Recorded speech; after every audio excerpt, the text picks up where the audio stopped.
ပဲမင်္ဂလာပါရှင်ချိုကိုကင်း channel မှာပြန်တဲ့ကြိုးဆိုပါတယ်ရှင်ကျွန်မဒီနေ့လှုပ်ရှားမှလေးရတော့ရှာကျွန်းပြန်ငပီထောင်းလေးပဲဖြစ်ပါတယ်ရှင်အားလုံးပဲလိုက်ပါကြည့်ရှုအားပေးကြပါအောင်နော်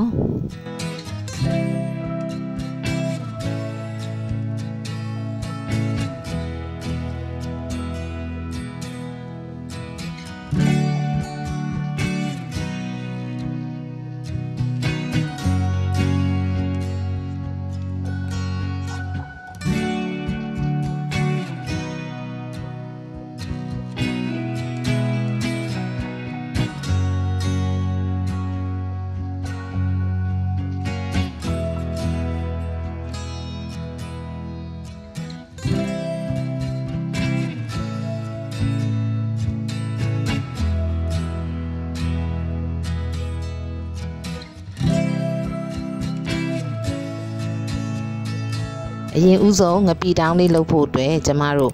ဒီကြက်သွန်ဖြူပေါ့နော်အခွန်နှွာပြီးတော့ကျမအကင်ဇက်ကလေးနဲ့အရင်ဆုံးလှော်ပါတယ်ရှင်ကင်တာပေါ့နော်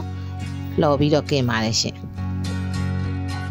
ကြက်သွန်ဖြူအနံ့လေးတွေမှုေးလာအောင်ထိပေါ့နော်ကျမတို့ကင်ပေးရပါမယ်ရှင်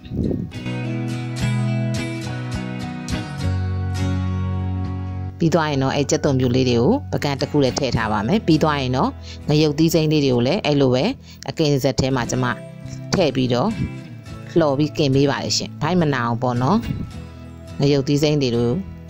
မီးပူပေးရပါတယ်ရှင်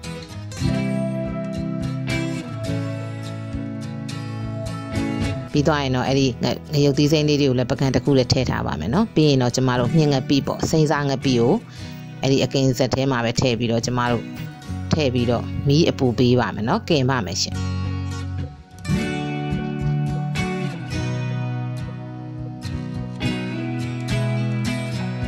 မီးကင်လိုက်တဲ့အခါမှာငပိစိမ်းသားနဲ့လည်းတအားမှုေးတက်လာတယ်ပေါ့နော်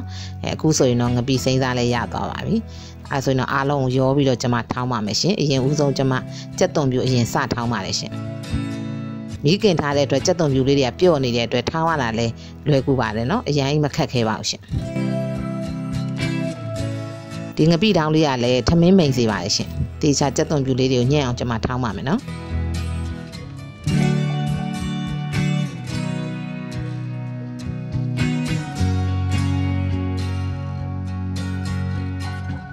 ပြီးသွားရင်တော့ကျွန်မငရုတ်သီးစိမ်းတွေထည့်ပါမယ်ရှင်ငရုတ်သီးစိမ်းတွေကိုလည်းအဲ့လိုပဲညှက်အောင်ပေါ့နော်ကျွန်မတို့ထောင်းပေးရပါမယ်ရှင်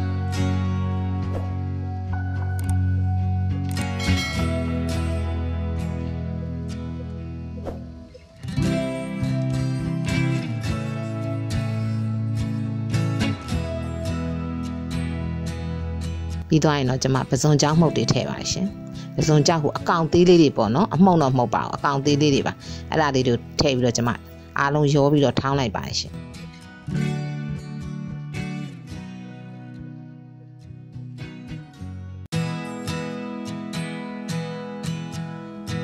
ပြီးသွားရင်တော့ကျွန်မမြင်းငပိတွေထည့်ပြီးထောင်းပါမယ်ရှင်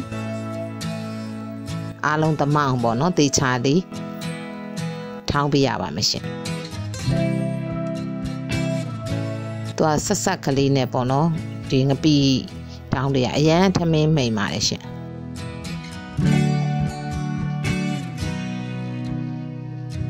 ပြီးတော့အချိုးမုတ်ကလေးထည့်ပါမယ်ရှင်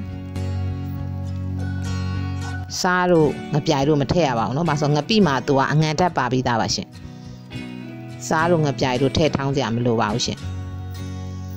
ပြီးတော့တေချာလေးပေါ့နော်နှံ့အောင်ကျမတို့ထောင်းပေးရပါမယ်ရှင်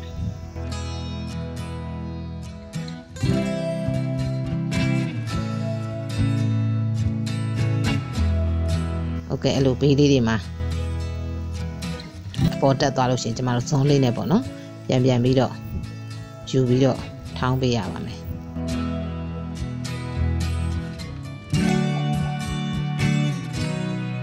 ငပိရဲ့ဒီ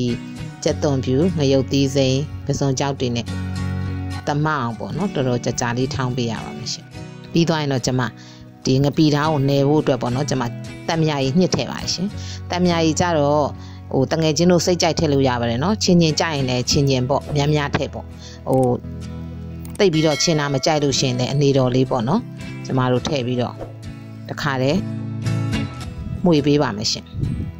ဒီ ဒီငရုတ်စုံထဲမှာပဲကျမအရသာကိုမှုပေးလိုက်ပါတယ်နော်